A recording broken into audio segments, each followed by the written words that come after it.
You're listening to The Flickcast, a podcast about stuff nerds love. I'm Chris Ulrich, and joining me, of course, Joe Dilworth. Hey, Joe. Hey, Chris. How are you?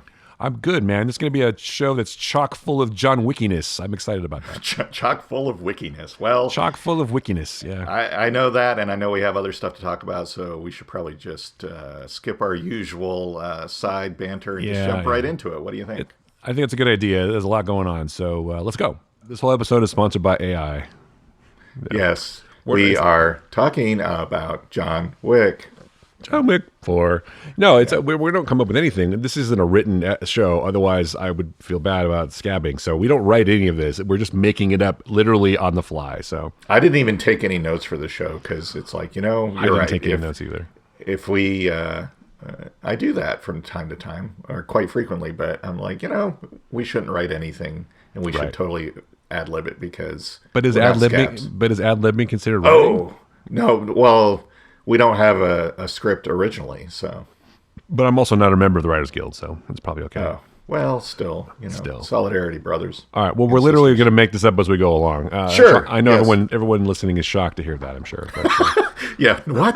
This isn't scripted. You guys don't study and rehearse? I'm like, no, we don't write anything down. We're just going to wing it. Yes. Let's take it to the stage, as they say. We carefully, meticulously practice for it to sound like a hot mess. Right. See, this is all curated hot mess. So, anyway, John Wick. If you haven't seen John Wick 4, there will be spoilers for John Wick 4. We're going to talk about John Wick 4, starring Keanu Reeves, and obviously, as the titular character. Crazy enough. Crazy enough. Okay, I have two comments about John Wick. Well, maybe two or three initial comments. One, and I'm just going to say this, I think it was too long. And two, it was very long. It was very long. And so, at some point, as amazing and innovative and awesome as the fight scenes are, they tended to start to blend together. And that sucks because I love that shit. But it was a little bit too long. And B, why is Donnie Yen blind in this movie too? He's kind of typecast, isn't he? Is that a stipulation of his contract? He's like, I could obviously kick everyone's ass in this movie, so I need to have a handicap of some kind. No offense to blind people, but I need to have some kind of thing holding me back. Otherwise, John Wick would be dead in the first 10 seconds. Maybe. So he's like, why don't you just make me blind? And I was waiting for someone to put a hood over his head. He's like, are you kidding me? I'm blind. But he didn't do that. It's like, yeah, he is typecast. First, he was a blind fighter in Rogue One, and now he's a blind guy in this movie, too. It's like, could there be anything else? All the other people who went against the table or got disciplined lost their ring finger. Right. Why couldn't he have lost his ring finger? So I'm wondering if it comes from Donnie Yen. Donnie Yen's like, dude, I could kill anyone in this room. And he probably could, let's be honest. Except maybe Hiroki Sanada, because that guy is a kick-ass swordsman, but maybe it would be interesting.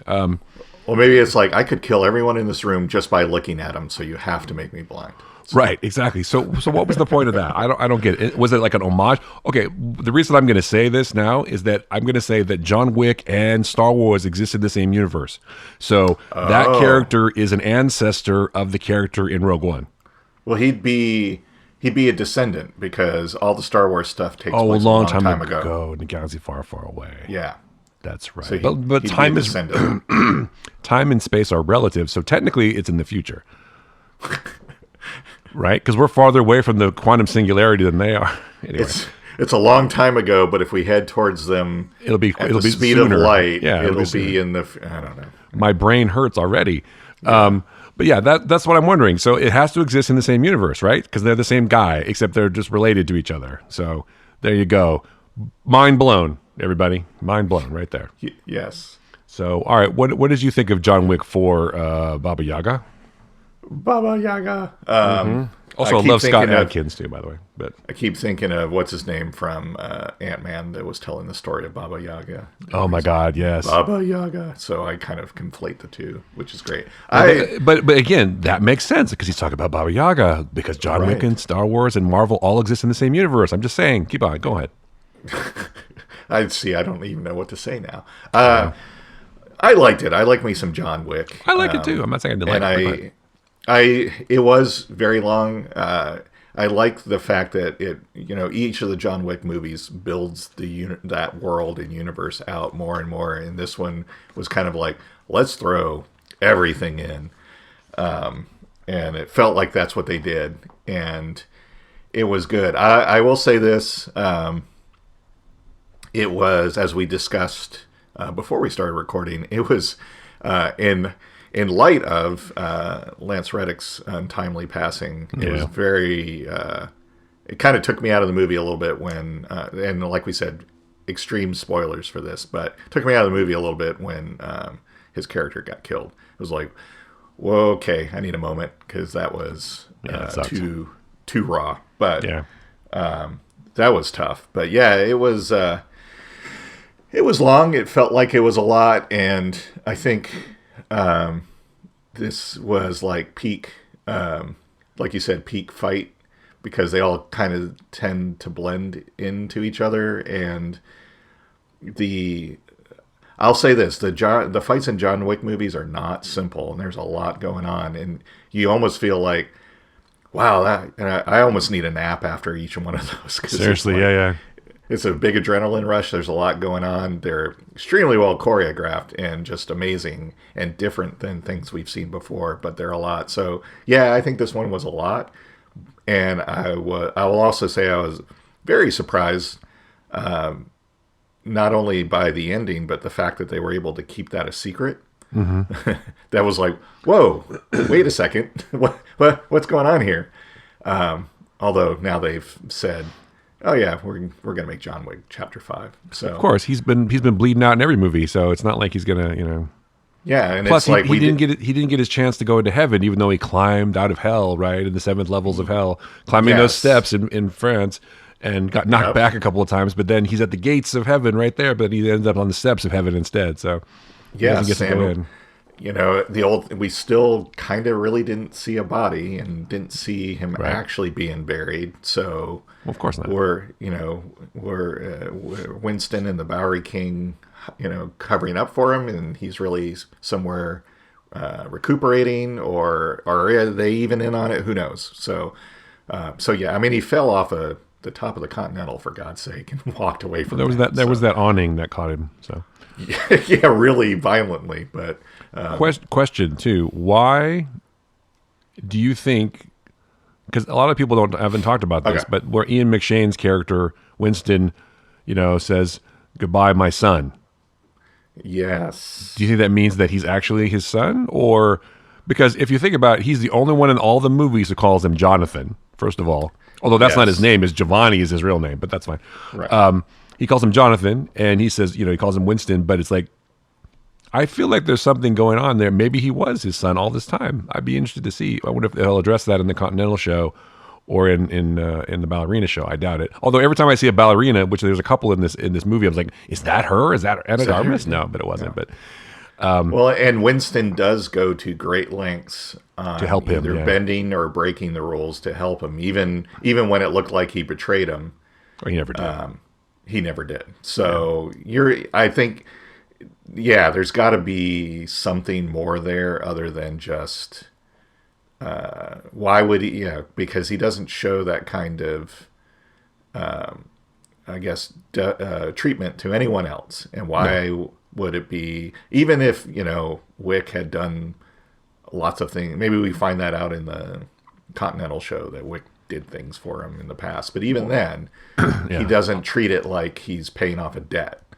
I feel like everything you need to know about Ian McShane's character is in the scene with him and Bill Skarsgård, where he says, I believe in rules, but I also believe in second chances. What he's talking about is second chances for him. Yeah. Because of the way he fucked over his life and why he wasn't there for John for Giovanni all his entire life. He's trying to make amends for that now, right? Yes. Which is what he's doing. Which is why he's there, but he's also not afraid to get some for him too. It's like, I'm also going to have the Continental rebuilt, just so you know. Yeah, I'm going to have all that stuff. I'm going to get reinstated too, but it's all about you and me as well. As long as you get what you need, I get what I need. We're fine. But I feel like that's his redemption arc in a way. Winston's is about helping John and about atoning for whatever he did, where he wasn't there for John as a child. And he was raised by the Ruska Roma, or whatever that's called, the Russians. And it's like, that makes sense. In a way, it makes a lot of sense. Yeah. So like he's John's actual biological father. Right, that's what I mean, yeah. Yeah. Yeah, because I was thinking, oh, maybe he's his adopted father, but no, that's No, I think it's his body, and he couldn't for whatever reason. And I'm assuming it's some high table bullshit reason. He could not, acknowledge the fact that John is his son, because maybe it was like an illicit thing or whatever. Who knows? Right. But so John had to be raised as an orphan and become an assassin. So basically, he feels guilt for everything that John Wick has gone through in his entire life and what he's had to do, because it's all kind of his fault. If he'd raised him as his own, then John would be taken over as the Continental manager or whatever. Maybe he'd be into life, maybe he wouldn't. But everything that's gone wrong is kind of Winston's fault. No, I agree with that. And I've been kind of thinking that even especially in chapter 3, because, he's like, yep, here's my vault, here's all my weapons. We're going to, it was like, yeah, there's something more than, he even gave him a head start when the hit was put out on him. He's like, hey, listen, this is going to happen. You need to go like now. Right. And he's, said it in a threatening way, so anyone listening wouldn't. He was very careful about skirting the rules, which caught up with him. But it just seems like he wouldn't have, especially as much as he loved the Continental, that he wouldn't risk all of that, especially the huge fight, gunfight in part 3, without there being something. That's the reason. Yeah, exactly. So I agree. You could also make the case in some ways that the John Wick stories are actually Winston's. He's the main character because he has maybe his arc. Because John Wick is kind of John Wick at the beginning, and he's kind of John Wick at the end. For a moment he touched something else and lived a different life for a second, but his life was always destined maybe to be this way, because those who cling to life are dead or whatever they say at the end. Him and Kane, but Winston, is working on a redemption arc, I think, and more than John, because John will never be redeemed. Let's be honest. He's in some ways, a terrible person because he kills everybody. Just like Kane will never be redeemed. His moment of happiness with that flowers at the end has to be ruined by what's her name coming in from Akira coming in with a knife. It's like, whoa, yeah. I love that. Okay, yeah, Akira. So are they going to make a movie with to show us what happens there? Dude, or is that going to be John Wick 5? They need to make a fucking Klaus spinoff. Yes. I'm Klaus. I love that guy. Oh my God. He was so cool. Well, that's a real person. That's a bouncer, apparently, a guy who works at land clubs in Germany, apparently. That's a real person. So I'm Klaus. I'll say the other thing, too. All these movies, especially this one, there are a ton of characters. Oh my God, yeah. But all the they're all great characters. They all really have depth to them. They're all distinct, yeah. So I appreciate that. So again, as we were talking, great writing there. Yeah. So, and Clancy Brown gets to be in here too. Love Clancy Brown, yeah. So happy to see him. Yes. So happy to see him. That's great for him. I just watched Shawshank recently, so I was like, wow, there's some bookends on that one. Although this character doesn't seem to be as bad as the character he played in Shawshank Redemption. This guy actually seems to understand, because and they made a point of this when he slides the note over to Charon and says, I'm the Harbinger. You see that his finger is missing. Right? Yep. So he is a person who also believes in second chances and redemption and bending the rules because he's had to be punished, right?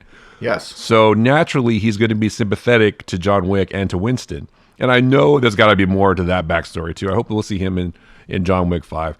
But can we just talk about Scott Adkins' fat suit for a second? I was just about to bring that up. That's great. Yes. Dude, I kind of know Scott Adkins a little bit. I'm like, for a second, I'm like, who the fuck is that? Oh, I was like, I couldn't figure out for a second. I was like, what the hell? Yeah. Such a good character. I love that character. Yes. He was so funny. The Baba Yaga, it was such a great scene and sequence. And he was tough. And also another person who could probably kick John Wick's ass too, because Scott Adkins is quite an accomplished martial artist. Actually, I would like to see him and Donnie Yen fight, to be honest. But there we go. Yeah, absolutely. I don't know which one would win. They're both so good. But it's just, it was a great sequence. And John falls from a higher height this time. Yes. And takes a little bit longer to come out of it. But that That guy's been through the ringer, man. That's why I'm like, he can't be dead. Come on. Yeah, I do love the fact that they still are maintaining and painstakingly showing him reloading. I love that. Every time he reloads, and when he runs out of ammo, he switches to nunchucks, which is awesome. Yes. And I also love the references to very, very famous movies, like when the Bowery King blows out that match. That's an absolute Lawrence of Arabia reference. It's an homage to David Lean because Peter O'Toole does that exact same thing, and it cuts to a son in Lawrence of Arabia too. And then, of course, they're in the Lawrence of Arabia desert, right? Basically, yes, absolutely. I also still want to know this movie, but all the John Wick movies. How do they film? How do they shoot around so much glass and not catch the camera or crew in the reflection? I'm pretty amazed. Well, there's a lot of people just going in there with those Photoshop erasers and just erasing it. I guess. But it's like, man, that's like, you're right. No, it's great. Well, maybe all that glass, all those things are just CG. They're just like running around blue rubber or something, and it's all the glass is added in post. Yeah. Well, I know the gunshots and the muzzle flashes and the blood. That's all post. Right. There's no way they're firing blanks next to someone's head. No, that's not all fake. Yeah. In fact, I would bet that every muzzle flash in the entire movie is post. Oh yeah, absolutely. They're just running around going bang, bang, bang, bang, bang. Well, I think that's pretty much that's for pretty much most things nowadays. Or all that is CGI at this point. I just love there's so many like innovative ways. Like the guy with the guys with the bow and arrow, like the one guy gets stuck to the wall and then he's like hanging there after John shoots him, and then the other guy he like stomps down on his ball so he sits up for a second so he can shoot him in the head. I'm just like, what the hell, man? Yes. Oh man. And of course he gets into another car where the doors get ripped off, and it's just the same. It's so funny. And how do they shoot around the Arc de Triomphe? They had to have done that somewhere else. And poor cars in all poor cool muscle cars, by the way. I'm just saying. Yes. Anyway. So maybe this exists in the same universe as Fast and the Furious too, because there's muscle cars. Sure.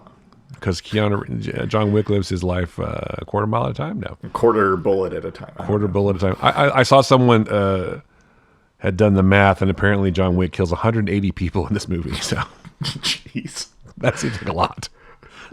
Normally it would be like, God, that's a really violent movie, and I'm not. That's way too much for me, but it's not because it's. Well, it's John Wick. It's John Wick. It's just so like over the top at some point and stylistic that it doesn't seem like. Because there's no way that someone could survive getting hit by cars and rolling over hoods and falling off of things. Yeah, it's just in some ways it's a superhero movie a little bit. It's a comic book movie for sure. Yeah, it's definitely a heightened reality where because no one has coats, jackets where they like hold their jacket up and they don't get shot. It's like right. So yeah, it's just the John Wick is the coyote. I mean, come on. Yeah, exactly. It's just a great world building. I love the fact that they went to Japan this time. Love that. Yeah. Well, that's what I'm saying. Each of the John Wick movies has gotten bigger and bigger. Yeah. In exploring the world and adding characters to it. And, I'll say this. Obviously, they're not going to because they made a lot of money. But after the end of it, I'm like, if that's it, I'm good with that because we got 4 great movies and... I can see Stahelski and Keanu were talking, afterwards that, maybe we're done because they take a lot. And, let's not kid ourselves. Keanu Reeves is not a spry chicken anymore. So I'm sure it's like, man. Yeah, he's pretty fit, though. He's 58 years old, though. I mean, it's not going to... Yeah, it's like, you can see I don't want to do this for the next 10 years, This is the first movie I've seen where he's kind of slower, slightly. Yeah, that's true. He's like, he's not rolling around quite so much. He's not doing quite so much stuff. So now I think what they need to do is Old Man Wick, right? Yeah. He's living in a cabin somewhere. It's set like 20 years in the future or something where he's old and he has to come back for one more thing. For some reason, I don't know. There's some or John Wick in space. I mean, you got to go to space. Or John Wick in space. Yeah. You got me thinking, and I think you're absolutely right about it. Winston being, because John Wick's arc is basically concluded at the end of the first movie. It's like, well, he's back. Yeah. And he doesn't really. There's no growth for him for the rest of the movies. Really, it's all about him surviving and how much. Well, he's kind of like he's not acting. He's more like reacting. right? Yeah, He's yeah, not. so there's He's not driving. He's basically the guy who's reacting to all this shit around him. He's the agent of chaos, like we talked about before. Yeah. But yeah, so I mean, his mission is like, I'm going to take them all down. That's all he cares kill about. everybody. Yeah, I'm gonna kill everybody. And there's no really character development other than him getting tougher, apparently, and more scars. And you're right, Winston is the one that we see develop and grow through all 4 of the movies. So yeah. Okay. Much like Rocket, I think Winston is the secret protagonist of the John Wick films. Yeah. John Wick is the agent of change and chaos that propels Winston into the new world and helps him realize the error of his ways and his redemption. Whereas John Wick is basically, I mean, he had his redemption in a way. He was in the light, right, for a while, Yes. but he doesn't get to stay there because men like him don't get the happy ending, just like all the other guys they're talking about. They all die horribly or whatever. And Kane is the same way. If they bring him back for John Wick 5, Kane will die probably, and it's just none of them get to survive. Now I don't know what Winston did to become the manager of the Continental New York, but he's not an assassin, I don't think. Well, I think we'll find out in the miniseries that they have coming up. So. Right, exactly. So I don't think he's a killer necessarily. I mean, maybe he has, maybe he is. Maybe that's the whole point of the Continental series. Why is Winston not able to be the father to John that he wants to be? So yes. And also, if you think about it, Giovanni is just the name they gave him, right? Right. His adopted family, his adopted Russian family. So who knows, And also, maybe Jonathan was the name they were going to use. With they had talked about calling him that or whatever. Who knows? But maybe because if John is just the name Americanized that he took on, why would Winston specifically call him Jonathan? Right, exactly. And him not react like, why do you call me that? That's not my name or something like that. My name's John, motherfucker. Oh, yeah, he totally takes. Yeah, I hope we get a chance to explore that more. Well, if you think about it, go back to the first movie. Winston gives him information that he wouldn't have. He helps him. Now maybe it's because he hates the fucking high table. He hates the whole system. But he's he's a person who has to be inside of the system, and the system ultimately betrays him anyway, because of his love for his son. But he's always been there for John Wick. He's always helped him, always. Even when he shot him, he's like, I shot him. It's like, yeah, but you didn't, he didn't kill him. So of course I didn't kill him. He's my son, motherfucker. So you shot him to get him out of the way and to save him. Yes. I shot him to save him because I was aiming for. I knew he had a bulletproof jacket. I'm just saying. Right. Know. Anyway, and also, well, maybe I'm misremembering the first movie, but in the first movie, when things start happening, where does John Wick go? He goes to the Continental. Of course, he goes to the Continental. Right. So.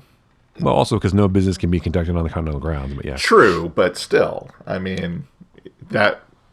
Well, obviously, he's had a relationship with Winston for a long time, and he knows that Winston is sympathetic to him for whatever reason.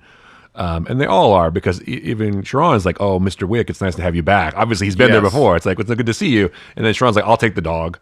I'm cool. Well, and even he helps, especially when, I know they make it like, oh, somebody's invading our hotel, I'm going to defend it. But he could have just stayed in the vault with Winston until everything was over. Instead, he's like, no, motherfucker, let's go. Right. Yeah. Exactly. And partially it's, I'm sure, loyalty to Winston, but who knows what he knows, right? It's never spoken. Maybe he knows more than he lets on. And now we'll never know, because if they wanted to bring Lance Reddick's character back, unfortunately they could, but they have to do it without him. So, well, in the prequel series, though, we can get a different actor playing him, because there's a different actor playing Winston. And that's true. That's absolutely true. Yeah, what a bummer. 60 years old, man. That sucks. God, I know. I'm really bummed. He still has several roles that he filmed that are still coming out, which is going to be weird. But it's like, man, that guy, he was awesome. He was. And we can't forget in our discussion of John Wick the Dragon's Breath sequence. By the way. Yes. Great. I mean, I'm a big fan of oneers. So the idea that they were like over top, and they did so much with like this, the design of each room was different. The floor was all different. That's a beautiful shot. I mean, obviously it takes you out of the movie, because the God's eye view of the camera is like, well, now we're not in a movie anymore. It's obviously a camera. Right. But there was a reason for that. But it's just like so well done that you don't think about it. Another character I didn't really was Shamir Anderson's character, Mr. Nobody. It's like, okay, I mean, you have to have somebody, I guess, but his motivations seem weird. I guess he was just in it for the money. He was just waiting till the money gets higher. But he kind of like felt like a Deus Ex Machina in some way. It's like, oh, we just have this guy who shows up occasionally to save John for later, or just to get the money. I don't know. I like the dog. The dog was the emotional support dog was cool, but emotional support, yes. I'm an emotional support dog. I'm an emotional support for him, not for me. Yeah, I was gonna say. But you know what I mean. He just kind of shows up conveniently at certain times to do stuff. So I'm sure there's some Dante's Inferno reason for him to be there, but I don't know what it is. I'm sure there's like going to be huge analysis of this movie against Dante's Inferno.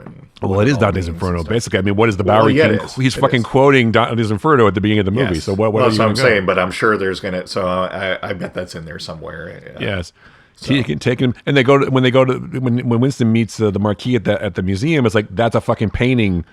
Yeah, talking about Dante's Inferno, it's like it's in the movie, guys. I'm sorry, and going up the steps, ascending from hell. I'm just saying, it's pretty bonk over the head. It's kind of like it's not subtle, just like John Wick is not subtle. But so go read Dante's Inferno, kids. It'll be like reading a John Wick story. It'll be just like John Wick, yeah. Except more people die in that one, I think. So yeah, probably more than 180. More than 100. I mean, that's just what John Wick. I mean, the body count from him, but there's other people shooting people too. Yes. Listen, anytime Hiroki Sanada is in a movie, I'm down. That guy is kick ass. I loved him. That guy is just amazing. I love the glasses they stuck him on because he's so fucking cool. They had to do something to make him slightly less cool but quirky because he's like super. He's like, I got to wear my glasses to fight. Yes. Like, that is so funny. I love that. And Bill, nothing against Bill Skarsgård. I like him as an actor, but I felt like he sort of was like the bad guy from the second movie. They kind of blended together to me a little bit. Well, and he also seemed to be like, well, I talked earlier about how all the characters are clearly defined and different, but he would be kind of the exception. It's kind of like, well, we need this bad guy. Right. And it just like, well, he just needs to be bad and evil. We don't need, he's going to, kill beloved characters. He's going to do really nasty stuff. We don't really need to spend any more time on him other than that. It felt like to me that was kind of like, and I like Bill Skarsgård. He's usually really great. Yeah. And I'm not saying he wasn't great here too, but it was like, it wasn't a lot to work with. It felt like there, and maybe that was a point. Maybe it's like, we just want to have a bad guy and we don't need to really have a lot. I don't know. It just. Well, I don't know. I don't know that he is the bad guy. I think time is the bad guy. Okay. Right? Yes. So, yes. But because there's a ticking clock for this whole thing, but it's just like maybe John Wick is his own worst enemy. I don't know, but you're right. It's like you need to be a evil prick, and just for whatever reason, his motivations are not as clear. Maybe he loves order, right? He's a person who loves order. He's a person who loves rules and who loves consequences. It's all about consequences too, right? So. He doesn't like John Wick because John Wick doesn't believe in rules, and he's like he's the person who destabilizes the normal thing. This guy represents it's like a Western in some ways. This guy represents civilization, right? And John Wick represents the wilderness, like the chaos and order. So. Right? Yeah, he doesn't. He's Marquis Vincent de Gramont likes order. He likes fucking pomp and circumstance and his fancy cars and living in the fucking Palace of Versailles. I mean, come on, dude. And maybe that's all you really need for that character. I'm not saying that we should have had some huge backstory for him, but no, that was literally the Sun King Palace of Versailles. No, I know. I'm just saying. Yeah, I know, but I'm just saying that I don't know, for whatever reason he kind of fell. It was almost like and I know it sounds weird saying this. It's like in a movie where everyone is like very on point and very defined, that he was like almost, I want to say almost the scenery chewing bad guy, but not really. I don't know. I'm having a hard time. His character bothered me, I think. I don't know why. It just was like, I don't know. Well, I mean, he was, the thing is, in any movie or any story, right? The villain is very important. The villain is integral to the story because the character has to face the odds. But I think the idea of what John Wick is facing, it's not just this one person. It's the idea of the high table. It's the whole order. The whole order of their world is coming down on him, right? Right. Which is why there's hundreds of fucking dudes coming out of nowhere to try to murder him. It's like he is fighting against the system, not just against one dude. So Bill Skarsgård's character is not as important as the system, as what he represents, right? That's like right. He is the person who runs the entire thing. And that's why it's important that Clancy Brown is different, right? He's missing he's a finger different. He's missing a finger. He's not exactly the same. Exactly. So okay. I you know, that makes sense. Maybe that's the true enemy for the entire as it's been in all the movies, right? The high table. Yes. Well, no, just the system. The idea of whatever the system is what he's fighting against. He's order versus chaos, right? He does not believe in order because he tried order for a while and order didn't work. And now he's always going to be about chaos, which means he's always going to destroy everything that he doesn't believe in. Okay. Maybe I feel a little bit better about it. I got to watch it again too anyway, but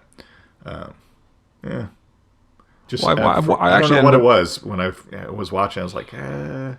I ended up watching it twice, but one and a half times, I guess, because I knew we were going to talk about it. So, I mean, that's it. That's what it's going to be. Because you're right, he's not as developed as he could be if it was just him versus John Wick, but it's not, right? So yeah, that's true. Could be. He's more. It's what he represents. Again, is what I'm saying. So, and that's why I think the Mr. Nobody is not as developed as he could because he represents something else too. He's trying to decide whether he wants to be order or chaos. He's in transition, right? He's like, do I want to be on John Wick's side or do I want to be on this guy's side?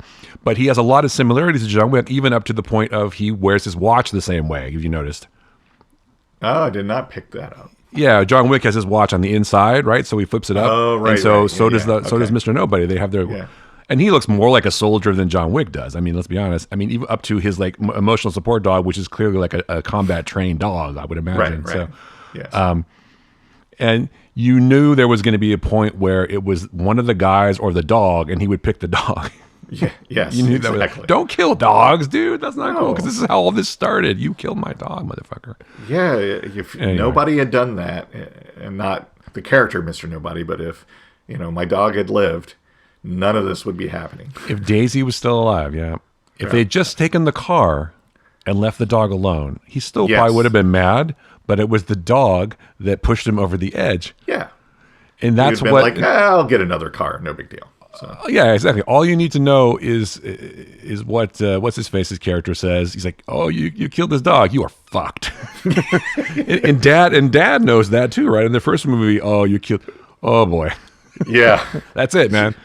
You could do nothing, because you could do nothing because he's going to fuck you up. He's like, wait a second, this was John Wick? You killed his son? And he's like, my son. It's like, I'm going to need another son. So. Yeah, I'm going to need another one of those, which is why he won't drink with him because he knows he's already dead. Yeah, exactly. Because he's going to kill you with the fucking pencil. See, I'm going to have to watch the whole series over again. Which is, of course, I love the fact that Kane kills a dude with a pencil too. Yes. Because that's apparently a thing that they keep in their arsenal, all the assassins.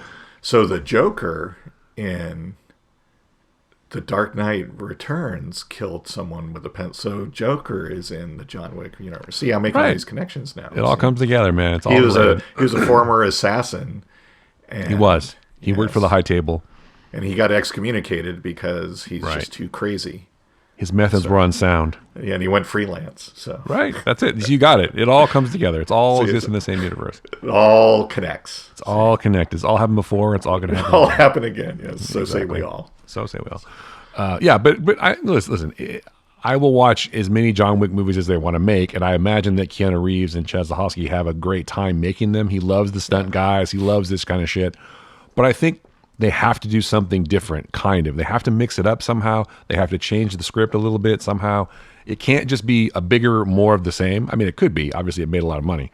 But that's why I really like the idea of Old Man Wick. I think that's... No, I like that. You got to just mix... You got to mix it up because he can't be seen again, right? He has to be retired if he's really alive. He has to be somewhere. Yes.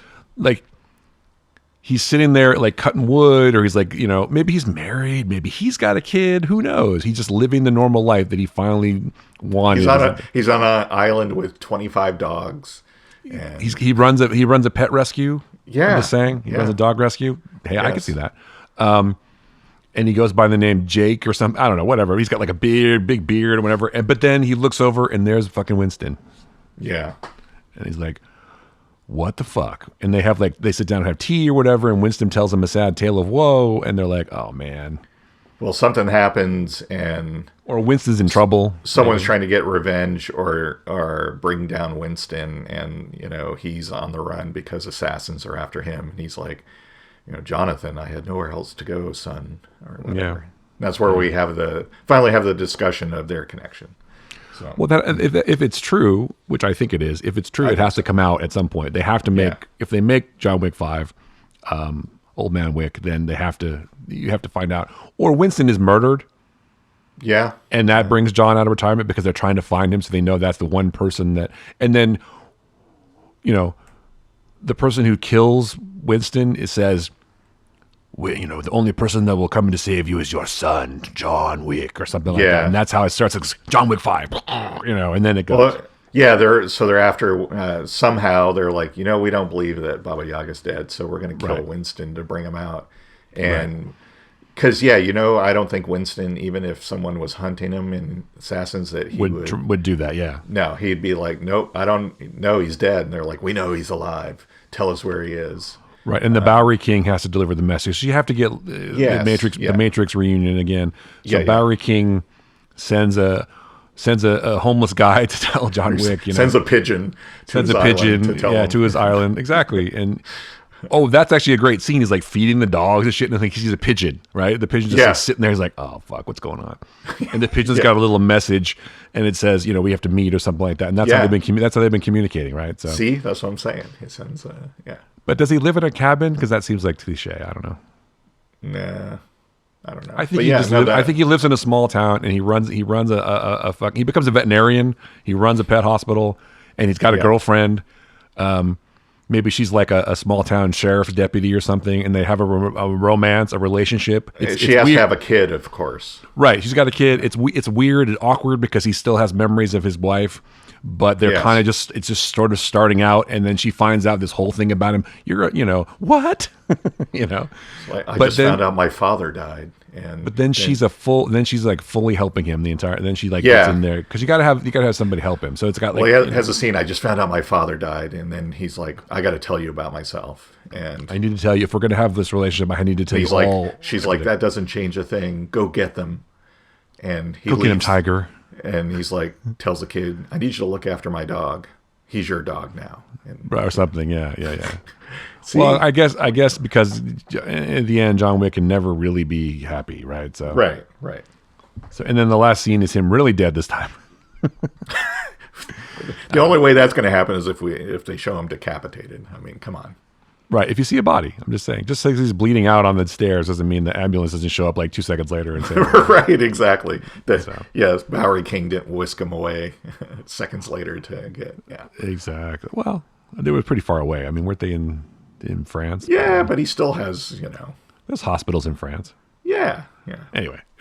So I mean, why are they at the grave with his dog from the first movie or from the second movie or whatever? Why are they at the grave at all? Why have that scene?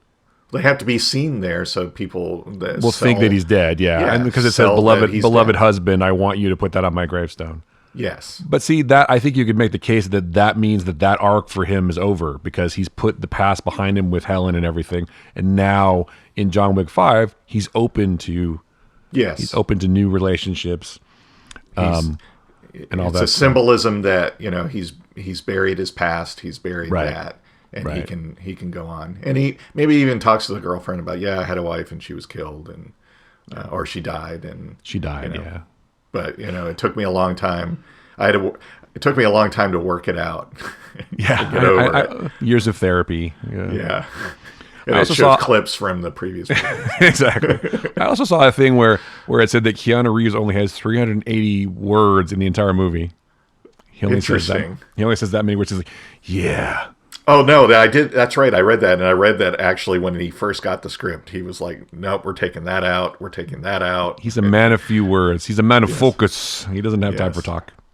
Yes. Plus, film is a visual medium. You know what he's doing. He doesn't need to So then in the little town he's in, he's got to be more verbose. That's how we show he changes. So he gives like, right. I don't know, speeches or something like that about, trying to get people to come out and adopt pets and all that kind of stuff. I don't know. Reluctantly, there's like a park in the town with like a gazebo or whatever, and the mayor is giving a speech. Oh, it's Pet Adoption Day or something. You want to say a few words, Bill? Yeah. and Bill's like, nope, I don't want to say any words. Yeah, and they're like, no, come on. Come on. He's like, all right, reluctantly. And his girlfriend's like, oh, good job. He's like, yeah, get pets. And he's like, I don't know what to say. Well, just speak from the heart. Well, let me tell you the story of my first dog. My first dog was murdered by Russian mobsters. And I went and murdered them all. Then I killed them all because you don't kill someone's dog. It's not cool. And then my second dog. They also stole my car, but that's yeah, but that I didn't care about that. Yeah.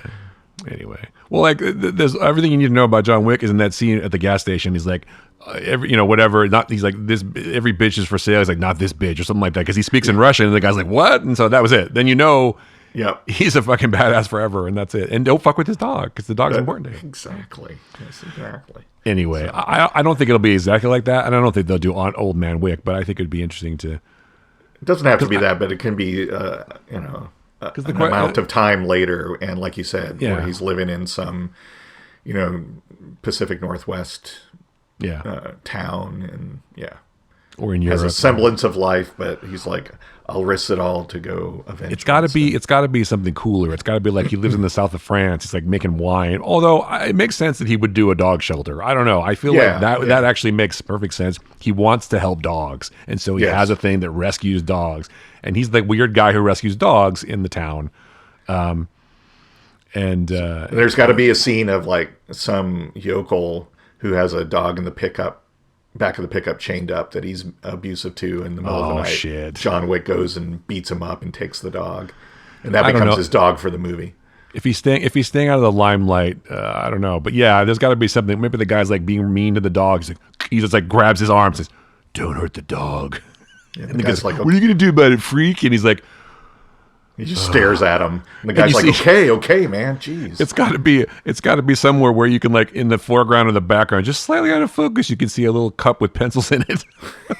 Yeah. And people are like, he's going to stab that guy with a pencil. We need to have a talk. And you think that that he's killed the guy. And then at the end of the movie, when John goes back to the town, you see the guy being very loving to the dog. And he kind of catches John Wick's eye and kind of nervously nods at him. And he's like, nod back. Waves. He's got a bandage on his hand. Yeah. No. He's like, hey, she's going to have puppies. Yeah. No. You should have got her spayed. Yeah, exactly. So, but it'll be some kind of like... Spay or neuter your pets. Or that guy ends up like...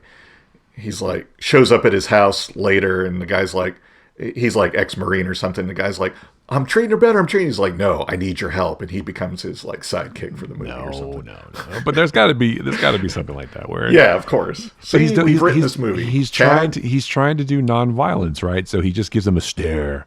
Says, he's like, all right, man, fine. Jeez. No. Or he doesn't say anything because that's too many lines. Words, He just treats him like a dog. Sit.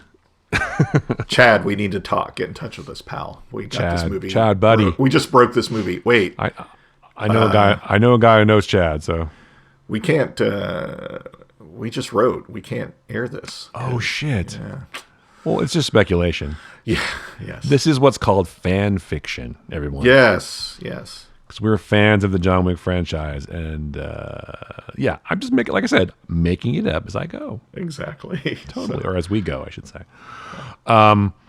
Well, we talked a lot about John Wick. Do you have anything else you want to say about John Wick 4, or should we? Do you have a pick this week, or should I do have a pick? All right, well, let's do that. Let's do picks, and then we can be done, I guess. Unless you want to talk about anything else. Oh, the only other thing I want to mention is everyone should be watching Silo, including you, Joe. I know.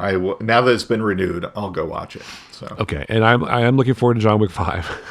I am too, and Ballerina, and the Continental. Anything with Rebecca Ferguson also, because she's got Dune coming up, and she's got Mission Impossible. I keep wanting to say Ghost Protocol, but that's not the one. It's Rogue Nation. No, it's end of all things. I don't know. Endgame. No, this one's Infinity War. The next one. Infinity War, then Endgame. Yes, yeah. So that's great. Fast X was Infinity War apparently because they killed off everyone. It was great. It was a beautiful thing, yeah. Except for they went to space, right?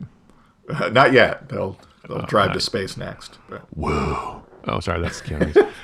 Anyway, I guess. Oh, well, the other question I wanted to ask you is, what other Matrix people? Carrie-Anne Moss needs to show up in a John Wick movie. In fact, Carrie-Anne Moss could be the girl in the town. Oh yeah, there you go. That would be a great reunion. Is that too much? It might be. And the Bowery King shows up in person, so that you have all three of them, and she makes a comment about, "You look familiar." She's running the coffee shop in town. And, whoa. Yeah, whoa. And if Patrick Swayze were still alive, he'd have to show up too. Sadly. R.I.P. The only other thing I wanted to say is I love the fact that they had the whole homage to the Warriors too in John Wick 5. Yes. That was cool too. John Wick, come out and play. Sorry, that didn't happen, but it could have. It should have. Hey, boppers. Okay. Sorry, you had a pick. I apologize. You had a pick. Go for it. I do have a pick. So I'm going to pick a TV show. Not Silo, but that's okay. I'm picking Silo, so it's okay. All right, there you go. I'm going to pick The Marvelous Mrs. Maisel. Oh, cool. It's kind of like John Wick, but with words. And no one dies. Well, occasionally. But this show just ended its 5-season run, and it's an amazingly written show, bitingly funny, just rapid fire dialogue if you're a fan of that. It also features likes to feature quite frequently oneers. So they do very masterful choreography for that, and it's just it's a wonderful show. If you've never seen it, it's about a woman whose husband cheats on her in the first episode, and she finds out, and through a series of events decides to become a comic because she drunkenly one night gets up and does a stand-up routine off the cuff, and she's extremely funny. And this all takes place in the late 50s, early 60s. So you can understand how difficult this would be for her. But basically, she finds a passion for stand-up comedy, and that's what she really wants to do. And she's, from a rich family, and is Jewish, and because that plays into it. And just it's I want to make the joke that the whole show is a comedy of errors, but it kind of is. But it's just extremely well written. They managed to make some really great commentary on how we still view women today. And at the same time, they treat all the characters very well. It's a large cast. Tony Shalhoub's in it. So if you're a fan of his, you want to watch it. Kevin Pollak. There are a lot of great people in it, but all the characters are very, very well developed and have arcs throughout the series. And it's just extremely well written. It's one of those that it now that it's over, it's like, man, really hate that show's gone, but they ended it satisfactorily, and it's like, yeah, we got 5 seasons. It 5 solid seasons. All the episodes were great. I'm okay with it being done. So it's one of those rare shows that's just pitch perfect all the way through. So you should check it out. Marvelous Mrs. Maisel. It's on Amazon Prime. Yeah. And also on video. So for some reason I started watching it, and then I didn't go back to it. I don't know. I watched like the first season. I'm like, oh, I got to watch the rest of that. And then I never did forever.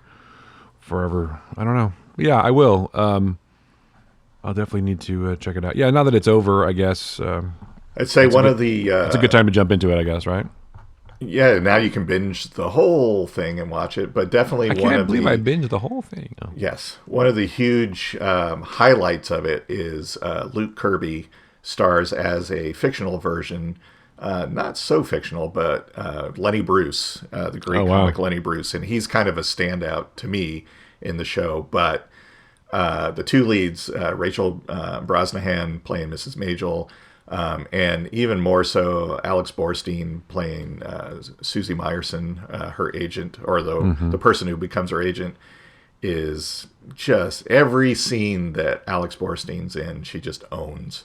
And she's in a lot of them because she's one of the main characters. And it's just fantastic. If you're a fan of really dense, and I mean in a good sense, dense writing, rapid fire dialogue, great character arcs, you'll laugh out loud many times each episode. It's great. The folks, I'm trying to remember their name now. I'm bad with names. Amy Palladino. Yeah. Amy Jackson Palladino, right? Amy Sherman Palladino. Palladino. See, I'm bad with names too. We're her husband together. Dan. They're the creators of and her husband Gilmore Girls. It's mainly Amy's show, but they write and direct most of the series. Mm-hmm. But they are like anything. They have a show coming up. They have their next show already lined up, and it's about the ballet. Oddly enough, speaking of ballerinas, but it's not with guns. But I'm like, I don't care anything about ballet, but I'll watch the show because they're creating it and writing it, and they're exceptional writers and creators. So anyway, cool. Marvelous Mrs. Maisel, check it out. Cool, dude. Yeah, my friend was the DP on that show for the last season, I think. So. Well, you should watch it. But I will watch Silo, and I understand. I heard from a reliable source that that's your pick for this week. It is my pick. I think maybe I picked it before. I don't know, but I love the books written by Hugh Howey, and this is probably one of the best adaptations of novels in a long time. I mean, the world building by itself is terrific because that's really important for sci-fi shows, I think, and for any show really. But in a fantasy kind of setting or a science fiction kind of setting, you have to establish the rules, right?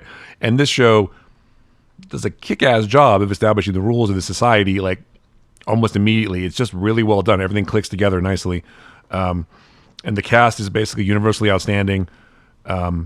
And it's just a terrific show, and it's doing really well according to sources. It is the most watched show on Apple TV Plus now, even though they keep saying Ted Lasso is the most popular show. I think it is because it's the final season and the final episode coming up pretty soon. If it hasn't already aired by the time you listen to this, but yeah, Silo is terrific if you like sci-fi dystopian kind of shows. It's not like a downer though. I mean, there is definitely some downer elements. But I feel like the tone of the show is still hopeful because there's like a mystery and everything is sort of contained in this one area. And, it's Graham Yost is the guy who developed it for TV. So he's a big fan of procedurals because he's done a lot of police procedural shows. Yes. And he's a terrific writer. So there is a lot of procedural stuff because one of the characters becomes like law enforcement in the silo basically. And she's trying to figure out what's going on. But the way it gets there is excellent, and it's just a fun show in some ways. And Will Patton is great, and there's a lot of good stuff going on. So anyway, if you are a fan of that kind of stuff, and if you just like solid shows, well written, stories well told with interesting characters in different worlds, then it's definitely worth watching. I would say. Cool. And it did, and like you said, Joe, and like we talked about before, it did get picked up for a second season. Although who knows when that'll come out now? Yeah. But so it's okay to watch it now because it's not going to get the plug pulled. Although if you really want to know what happens, if say the first season was interesting to you and you watch the whole thing and you realize, oh shit, it's not coming back, you could just read the books and you'll find out what happens. Yep. So there is source material for this, and I kind of have an idea of how they're going to end the first season. In fact, I'm pretty sure I know. Based on reading the books, that how they're going to end. But this thing it languished in development for so long. They were trying to make a feature out of it. They were trying to do a lot of things, but I think it lends itself to this sort of episodic storytelling. And I don't even mind that they're dropping each episode every week.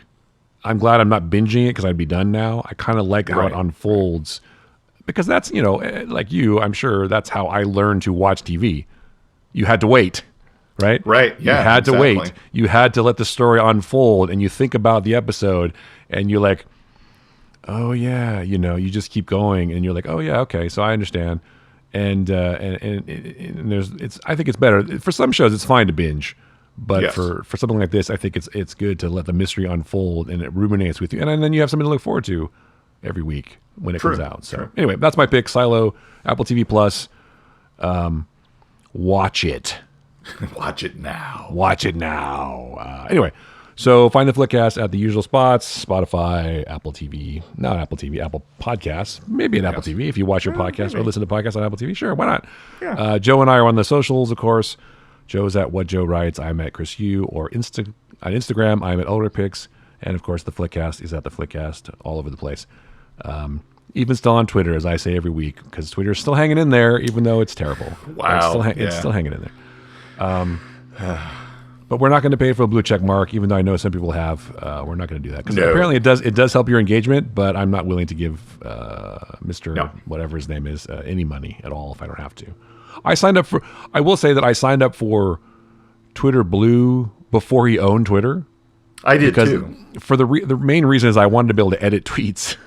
Right, exactly. And to get the cool different icon for the Twitter app. But then that got screwed up. And I won't give him any money. So F that guy. Anyway, that's pretty much it. Thank you for listening. Joe, anything else you want to say? I think that's it. I should have said thank you for listening after you said that was it. You should have. So. Anyway, all right. For Joe Dilworth, I'm Chris Lawrick. That was the Flickcast. Thanks for listening.